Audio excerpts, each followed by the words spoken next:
Welcome to the Navigating My Crazy podcast. I'm Shayla.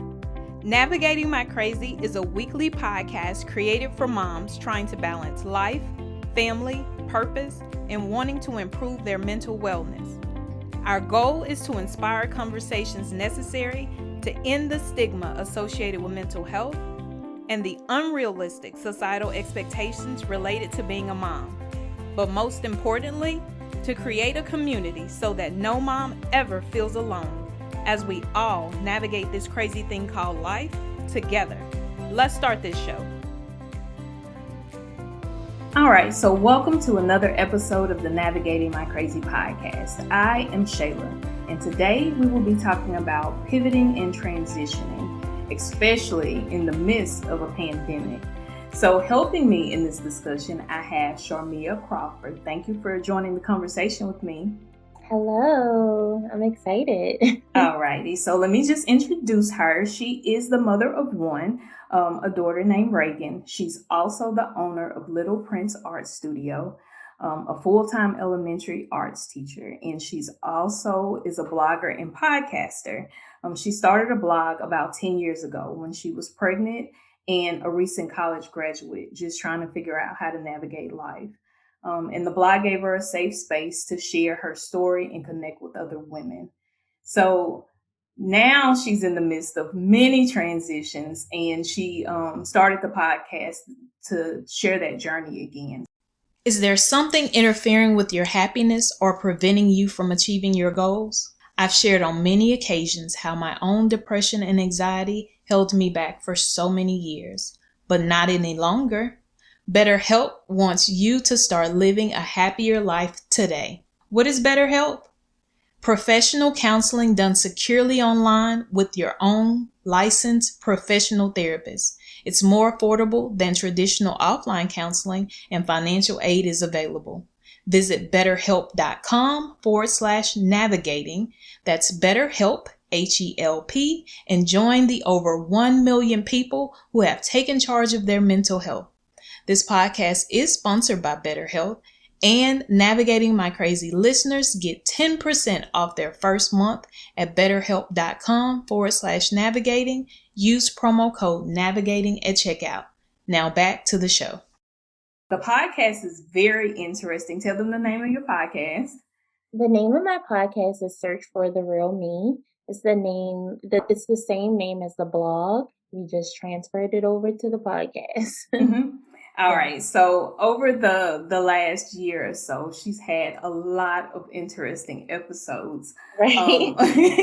Of course, talking about parenting during the pandemic, dating, health and wellness, entrepreneurship, and just, of course, some of the past things that you've experienced. So I know the first one you talked about kind of how you decided to go to college, and you just picked the college in Florida because you wanted to be there.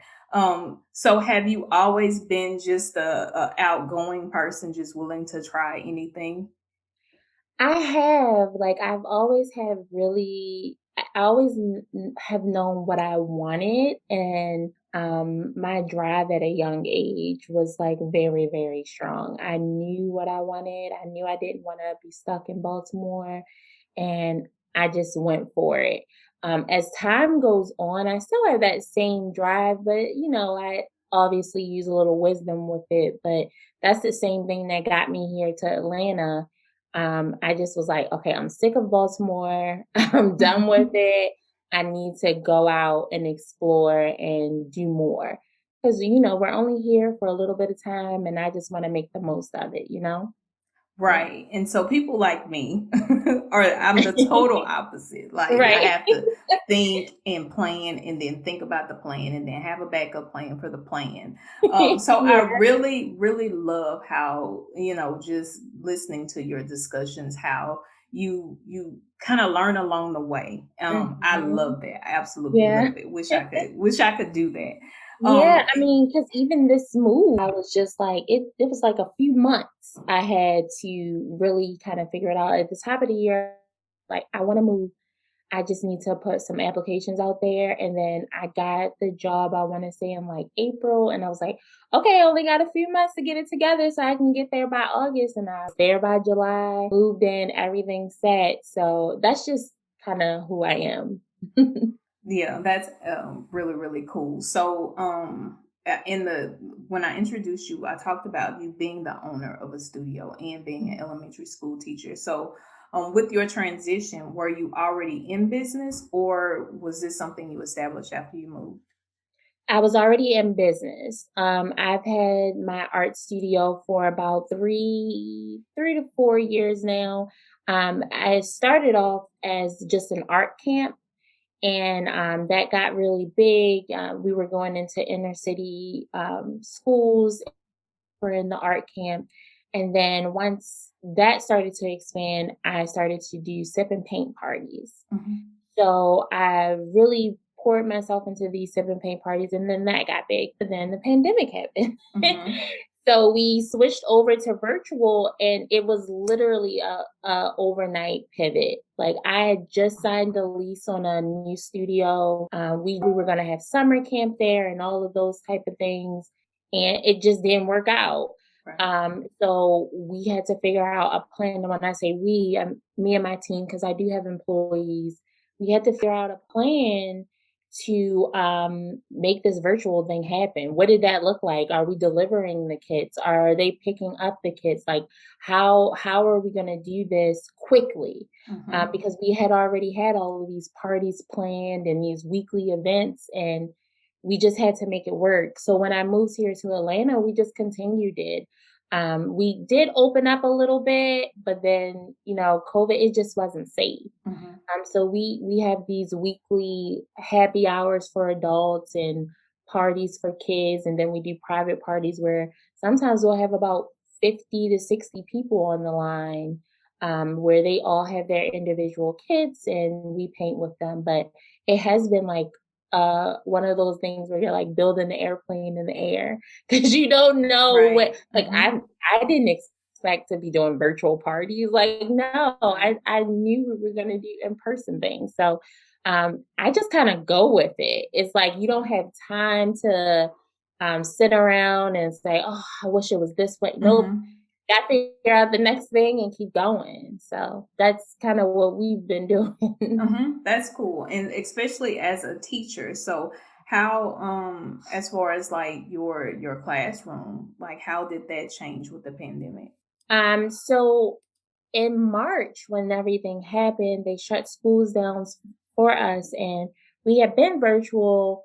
And it was very frustrating at the beginning.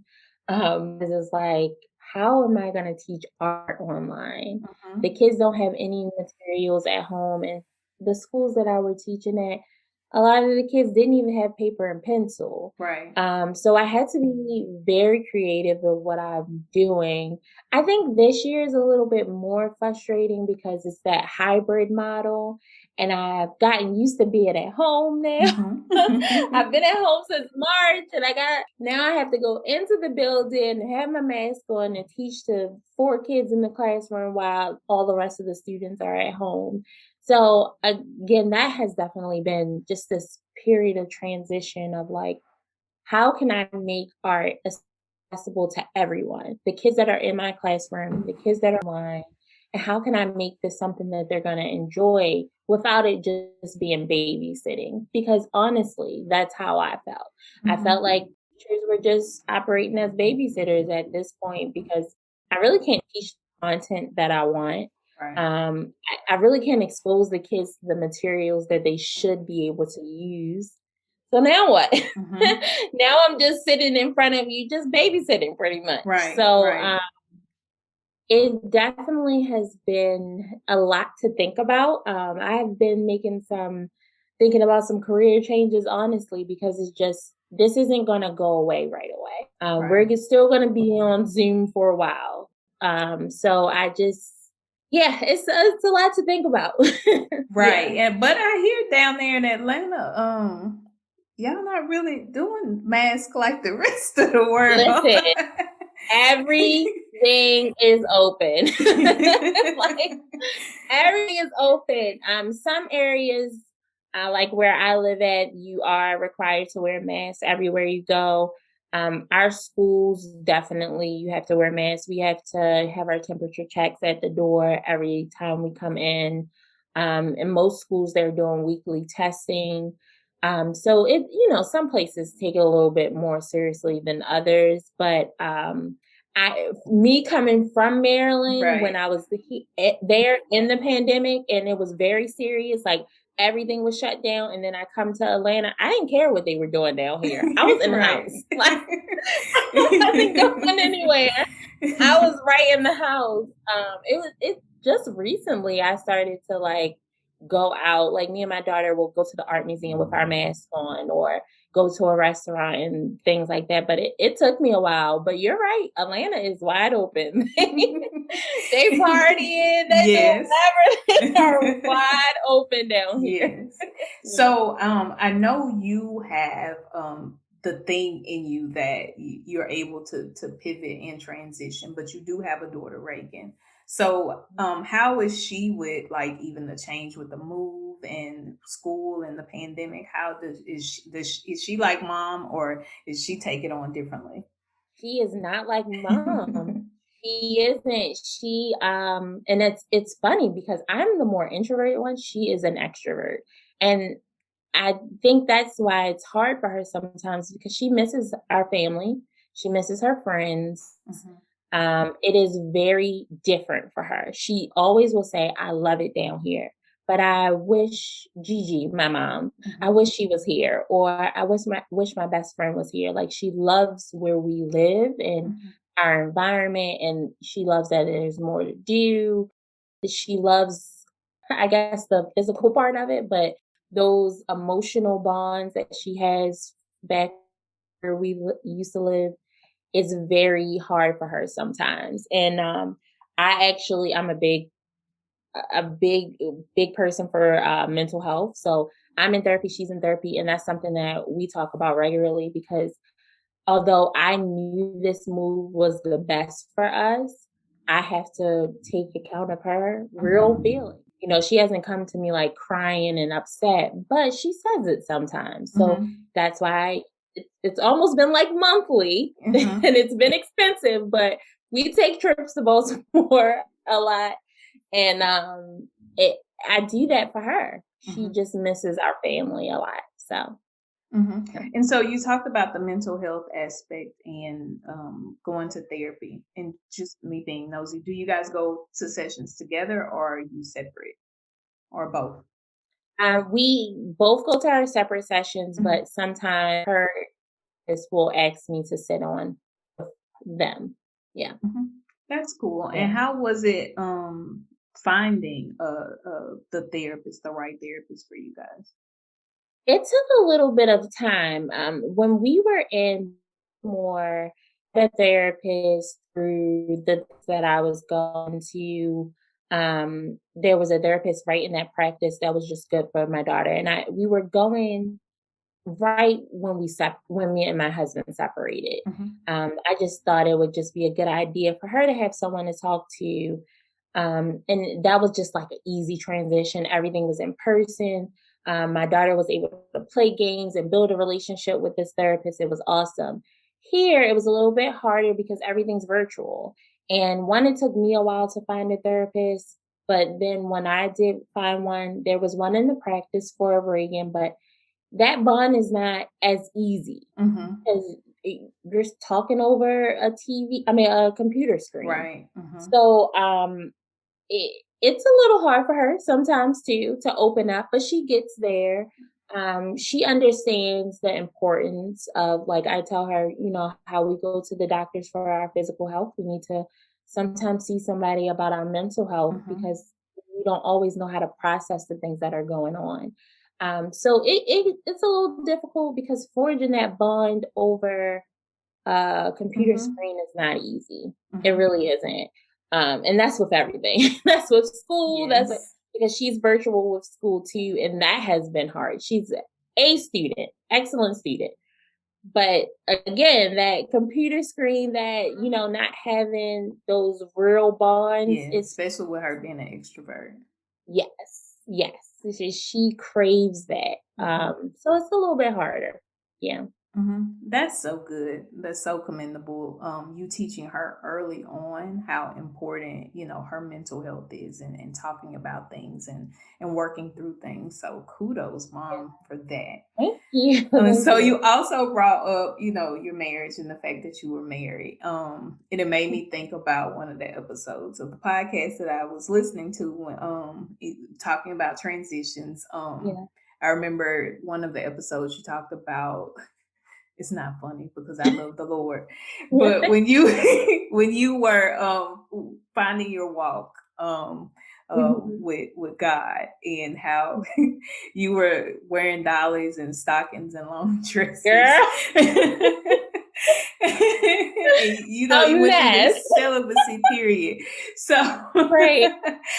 so what made A you mess. decide? Because I think a lot of us go through that, like Mhm. you were saying, you saw a lot of older women, and so you kind of modeled that behavior. But what Right. helped you transition from, kind of following, the old fashioned, for lack of a better Mhm. word, Lord, the old fashioned kind of way, until you transitioning to your own walk as a younger woman?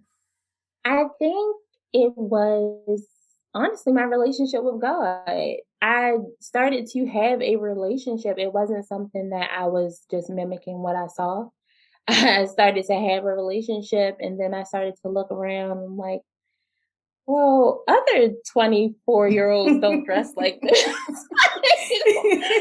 What am I doing? Like, and then I started to like listen to other preachers, and then like hang around with other Christians my age. And I'm like, well, they don't do this. Like, why is this something that I feel like it, when I tell you it's a mess, when I look back at those pictures, I'm like, why? And my mother used to say it to me all the time. She just be like, why you got that thing here? You're not old lady. And I just feel like, Grandma. My own grandmother was telling me, you look like old lady. Get it together. Right. But yeah, I think it was just like being around other believers my age and realizing that I didn't have to like mimic what I saw. Like I could have a real relationship with Jesus, just me and him, and he can build that confidence in me where the Holy Spirit will tell you, girl, that's too short, or girl, you're Right. showing a little bit too much cleavage there, or you know what I mean? Like the Hmm. Holy Spirit will guide me. I don't have to mimic what I see. So although I'm grateful for that period because it Hmm. was a period of like consecration for me, like I really got myself together during that time, but it was also like breaking away from that helped me realize who I was. Like I really wasn't this mold that I was trying to fit in. Like Right. I have unique thoughts and things that I like to do, and God loves me that way. I don't have to be Right. one of the old saints for God to love me. He loves me the way I am. Right. So yeah, that was a very interesting season of my life. Yeah, yeah. And Right. throughout leaving that season, I started to build confidence in myself. I started to take care of myself. I wasn't just a mom, I was a person. And that's when I got married. I started to really take care of me. So, yeah. Mhm. Mm. And so that transition to marriage, and Mhm. then um have you actually divorced? Because I Yes, know, we're okay, divorced. okay. Yep. Mhm. So from that transition, like, even, I've been divorced before. Mhm. So was it hesitation to do the divorce? Because a lot of times we feel the need to stay in something, just because it is marriage, and you feel like you just have to push and keep and push and keep. So how was the thought process when you finally decided, you know what, yeah, no. um It was it was so much hesitation.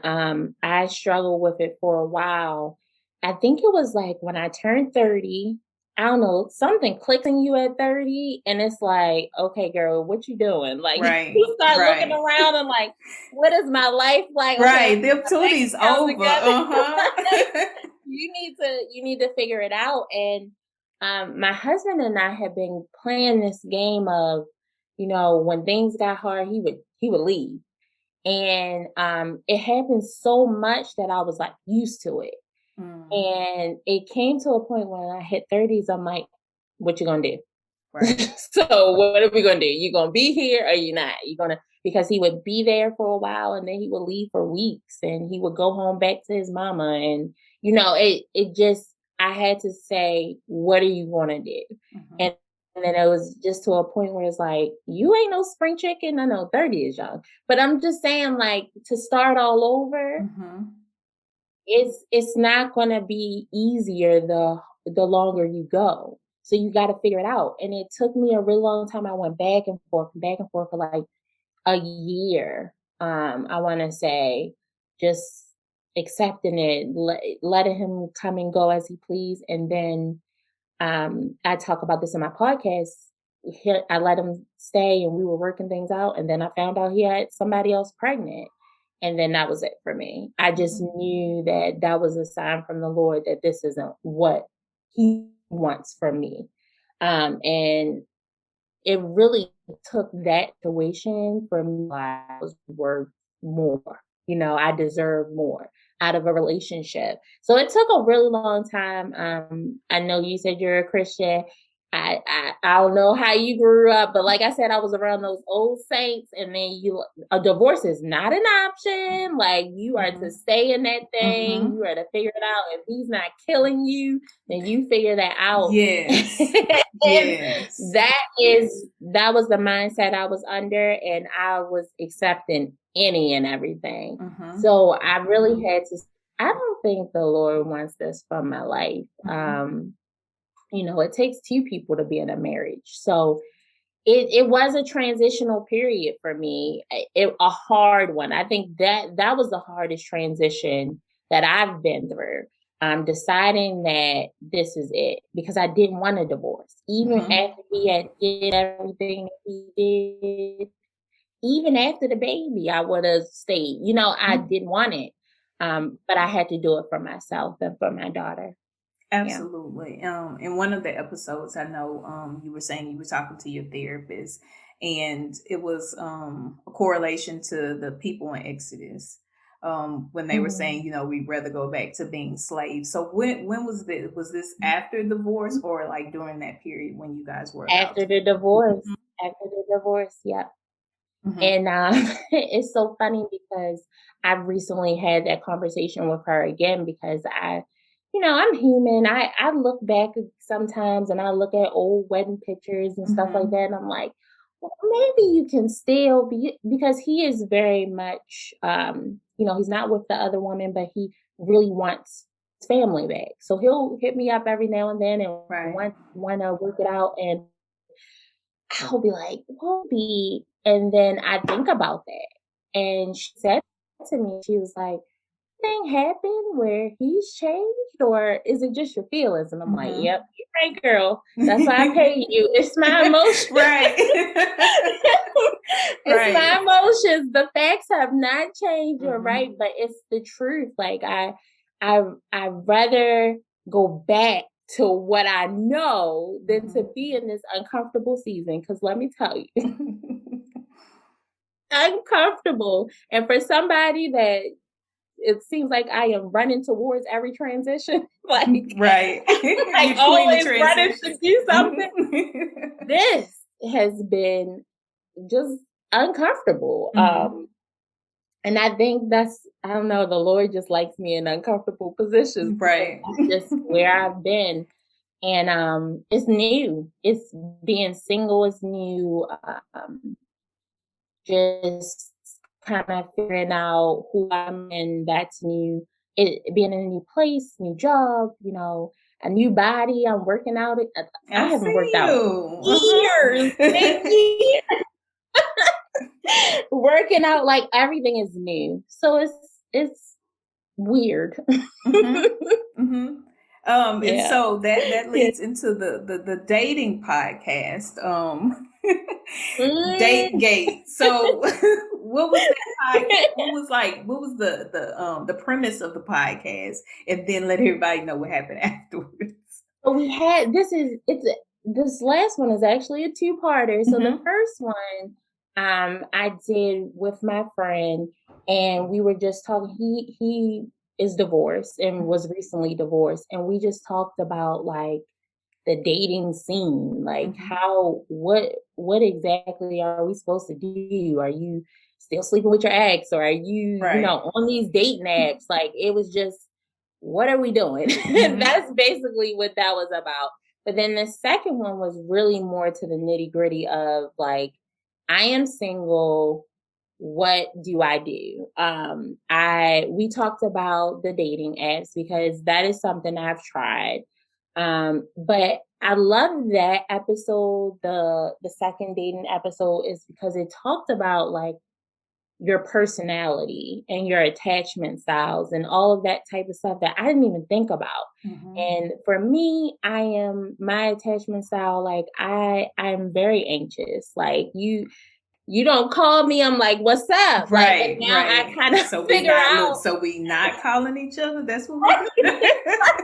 So now I know that about myself. I Mhm. can I can do better in certain areas, and I this dating thing has been interesting, but like we discussed, like after that episode, everybody been hitting me up like, "Oh, so you really single, Right, you single, single? single.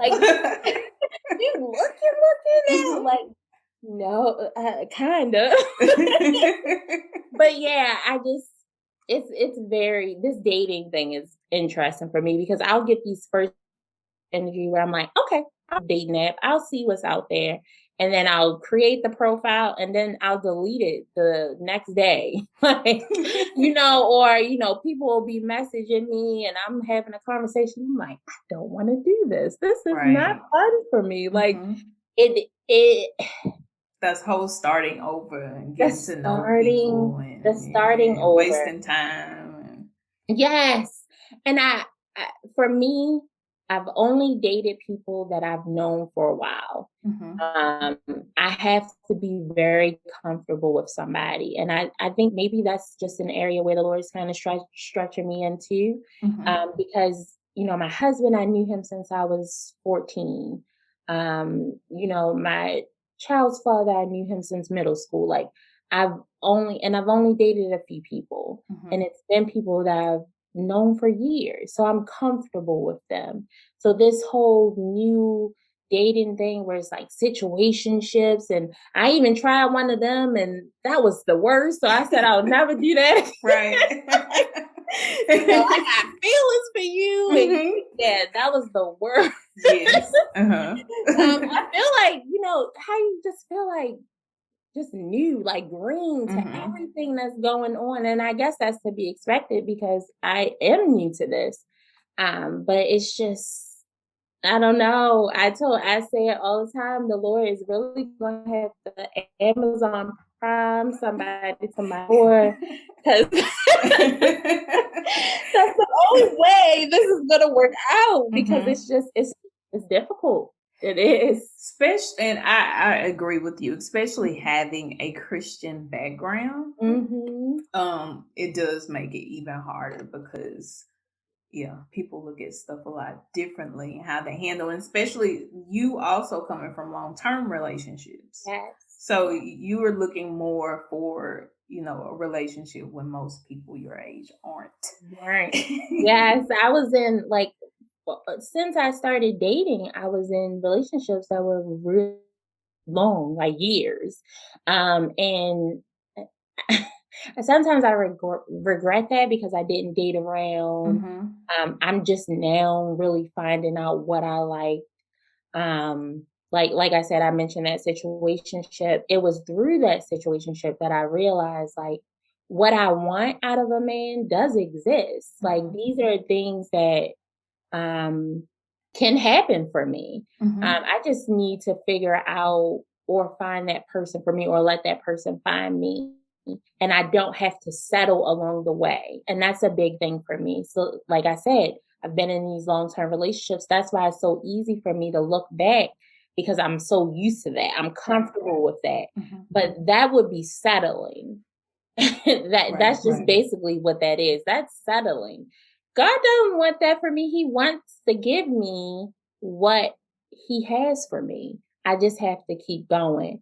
And that's hard. It is. I'm not even gonna lie. Sometimes I'll just be like, well, I'll just stay single. I'll just, wait till Reagan goes off to college or but no, that's not what I want. I want more kids. I want to build a life with somebody. I don't want to settle for just giving up? Right. We're gonna So have to practice yeah. your Lori Harvey dating skills. Right. But see, and that's the thing. I just be so tired of them sometimes. I just feel like, I had a date apps and a few guys be in my DMs, and I'm like, oh Lord. And then something to click like, you wanted this. You wanted Right. to date. Mhm. Like you have to date. You know that, Right, right? right. To figure out what you like. I mean, because you Right, generally know what you like and don't right, like, but just the exposure. And then you're in a whole nother state. right. With Which is these stressful. southern men. Yes, that is stressful within itself. Like Hmm. it's something to get used to. Definitely. Yeah. Well, maybe church will open and back up and you can find you a good church Yeah. man. Yeah. Sometimes those be the worst. Yeah, absolutely. Because they like to hoard all the women in the church. Right. But I have faith in God that I will get what I want. Hmm. I don't know how it's gonna happen. I don't know when it's gonna happen. Prayerfully, it's sooner than later, but I do have faith that it's gonna happen. Hmm. There were a few times in my life where I just knew things were gonna work out, and this is one of the things that I know is gonna work out. Because I will admit I was mad at God for a little while. I'm like, look, I went through this relationship. I was good. I I didn't did cheat. what you told me to do. Hmm. Right. I was celibate before. I prayed, fasted. When we were going through our hard times, I didn't call on anybody else. I called on you. I Hmm. focused on you and our marriage. I prayed for that man. So I'm out of it now. I expect my blessing. Hmm. And Right. it's not, God isn't a transactional, sorry, God. Hmm. When you do good, he rewards you. Right. It doesn't work out like that. And it took a while for me to figure that out because I was just like, this Hmm. ain't fair, Lord. Right. Right. This is not fair. Count the Um, chips I put in the good box. right. Right. But I know it'll happen in its due time. I do. Yeah. Hmm. So Hmm. another thing you discussed was health and wellness, Hmm. your journey. So how has that been? I just got a trainer this year. It was just a decision that for a really long time, I said I wanted to lose weight. I've been gaining weight because I was just sad and depressed, and I wanted whatever I wanted to eat. And I'm tall, but the way that I'm built, sometimes it doesn't look like I have as much weight on me as it does. Mhm. And then you step on that scale and you're like, okay, sis, we need to have a Mhm. conversation. So I got a trainer and this is very difficult. Not gonna lie, I've been out of shape for a little while, haven't been going to the gym for some time now. And to do this, I work out with my trainer 3 times a week, but then apart from that, I have to work out on my own every day. Mhm. So this is taking a little bit more discipline for me. Me being honest with myself, like, girl, you know you need to get up. Like, Mhm. I know you want to lay down. I know you are tired mentally from the day, but you have to do this for you. It's so funny because I just posted on my Insta story that I was walking past my vision board, and one of the quotes that I had over top of my vision board said that you are worthy of consistent and committed love. Ooh. And that is for you to give to yourself as well. You have to be consistent with yourself. And taking care of your body. So I look at it like that now. Yes, I want to look cute in a bathing suit, but then I also just I want to take care of my body. I'll be 33 this year. Um, I I just don't want it to get so far out where I'm just like having hard times with health and all Mm-hmm. that, all that stuff that runs in people's families. I have all of that. I don't wanna wait till it gets so bad that I'm now trying to fix all my problems. Let Right. me get ahead of it now. And I'm seeing changes. I have a little bit more energy. I don't crave the bad stuff. I mean, I always want French fries. Yeah. I heard that episode too. I always want French fries like Hmm. all the time, but I do a good job. I'll text my trainer like, "Hey, this is a hard week for me. I'm gonna need some French fries." Okay, you can one time, Hmm. and then I'll get my little fix, and then I'll get back to it. Hmm. But like I said, yeah, it is a journey. This is definitely one of those transitions for me as well. I'm transitioning from my old body where I really didn't take care of myself to my new body where I'm physically working out.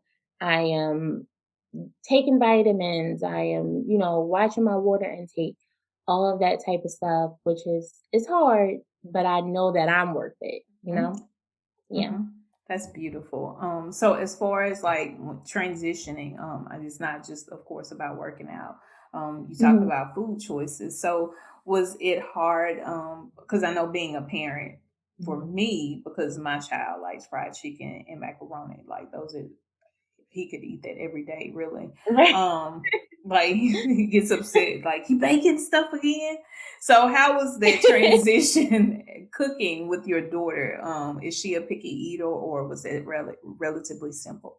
She sat me down one day and she said, "Well, I'm not on a diet. So I need you to fix some real food. I really need you to fix some real food."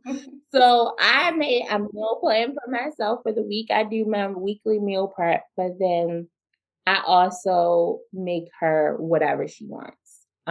She is one of those kids that she eats.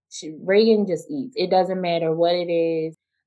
She'll eat it. So I'll ask her what she wants for dinner. I'll try to plan that in because I've been doing really good lately. Like I said, doing my weekly meal prep and stuff like that. But now when I do my grocery list, I try to figure out what she wants. And Mhm. if that means I'm cooking something for her that I can't eat, I just do it. And it's hard. I ain't gonna lie. Mhm. Mhm. Even on those days where she's like, "Well, mommy, I really just want some I just want some Chick-fil-A." And I'm like, Mhm. "You want Chick-fil-A?" Right. Like, I got a four no, count. I don't want to go to Chick-fil-A for you. Right. Their Like, salads are can pretty I get one of awesome your though. fries? Hmm. Like, Right. Right. yeah. Or trying to But not put the yeah, fried I chicken on the have to salad. yeah.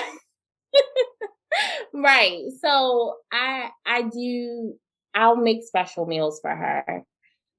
Just because and then she loves veggies. She will eat the healthy things, but there are times where she's just like, "Okay, I had enough salad. Like, Hmm. are you gonna make me some wings or Right. what?" Like, so mhm. All right. So, what do you see next Yeah. as far as your business transition? What do you see that doing? Or are you good right now as you are? Um, so no, I really feel like I'm about to go through a transition. I am so a lot of my business is still in Baltimore. We still do deliveries there. We still do a lot of things there because I have a team back there. Hmm. But I really see me transitioning to Atlanta. Things are starting to open up a little bit more. I see myself being able to do smaller parties. So that's where I am in my transition. I'm also, like I said, I'm kind of pivoting in my career as well. I kind of want to come out of the classroom a little bit. So I'm thinking about that. This semester I've taught undergrad. So I'm thinking about maybe doing that a little bit more and then focusing on my business full time. So I have a lot of things in the air, but I do have that analytical side too, where I'm like, okay, let's see how this all works on Mhm. paper. Because I am a dreamer, but I really do feel like I do have that bone in me that's like, all right, girl, come on, we got to see how these Right, bills make it about to make add up. sense. Mhm. Right? So I do have those like weekly sit downs with myself, like, okay, how is this gonna work for you have one income now. So and you have to feed her. So how are we gonna make this work? So yeah, I do have a lot in the air. I really feel like my business will thrive regardless. God has blessed my business. He blessed it through the pandemic. He's blessing it even now. It's just going on to the next level.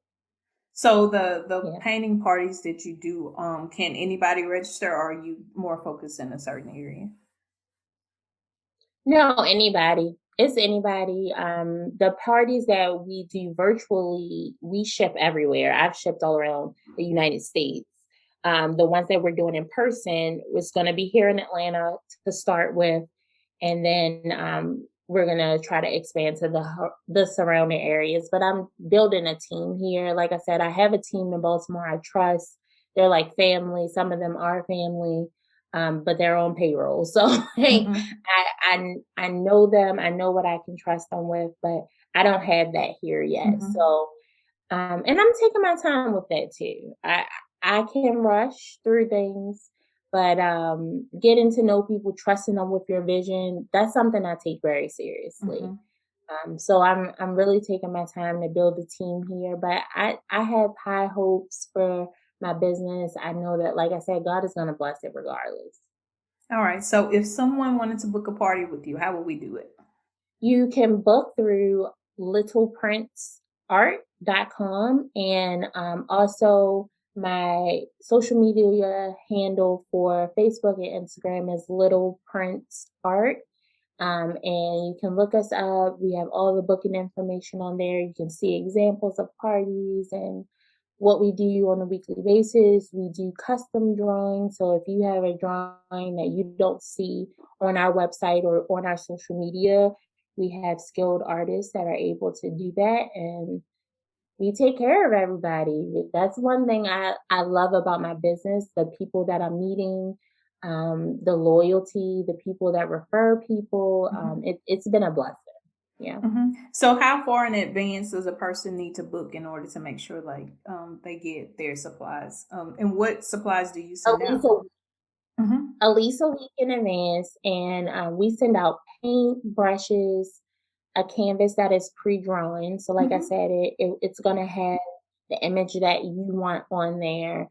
And we do instruction over Zoom. So we have music playing. The happy hours are my favorite because it's kind of like our ratchet night, and we Mhm. just, Mhm. we have our wine and we Mhm. just, paint, just have fun.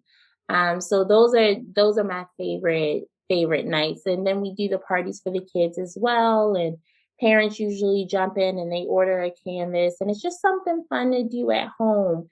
People are stuck at home and they want something different, and that's what we do. Or sometimes people will order the canvas and they don't even want to paint with us. They want to do it on their own time and Mhm. relax on their own time. You have that option as well. Yeah. Oh, that's cool. Yeah, Yep. to practice. That's a good idea. Mhm. All right. Yep. Well, thank you so much for joining me. It's been No so fun, problem. like getting to Yeah. know you via your podcast and to Yes. actually talk to you. So thank you so much. Thank you. I really enjoyed this, and I hope your listeners did as well. All right. So, and I'll also put the information for Little Prince Art Studio Mhm. in the show notes, and then also a reference to your podcast so people can find it Awesome. there. So, thank you again for joining me. Hey. All No right. You have a problem. good day. You too. Thank you for listening to the Navigating My Crazy podcast. Don't forget to send all of your questions to questionswithanS at navigatingmycrazy.com, or you can complete the form on our website at navigatingmycrazy.com/contact. Also, Join the community and chime in on the conversations by liking and following Navigating My Crazy on Instagram, Facebook, and Twitter. Subscribe and rate us 5 stars on iTunes or your favorite podcasting platform. Moms, have a great week and get ready for our next Talk It Out Tuesday.